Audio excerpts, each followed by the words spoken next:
కార్తీక మాసము త్రిమూర్తులకు, శివకేశవులకు ఎంతో పుణ్యకరమైన మాసం. మాసంలో కార్తీక దీపం లేదా ఆకాశ దీపాన్ని వెలిగిస్తారు. పితృదేవతలకు మార్గాన్ని చూపడము, వారికి ఆత్మకు శాంతిని కలిగిస్తుంది. దీపాన్ని వెలిగిస్తూ దామోదరం ఆవాహయామి, త్రయంబకం ఆవాహయామిను మంత్రాన్ని పఠించవలెను.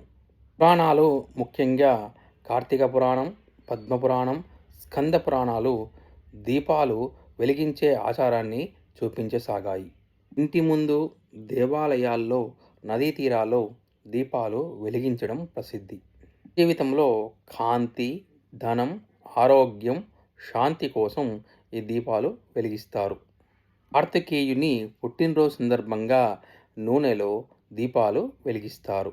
అన్నామలైలోని అన్నామలై దేవాలయం దగ్గర అన్నామలై దీపము చాలా ప్రసిద్ధి చెందింది. కార్తీక దీపంను సంబంధించి ప్రధాన పురాణాలు ఉన్నాయి. ఈ కార్తికేయుడు జననము మరియు త్రిపురాసురుల విజయం కథ.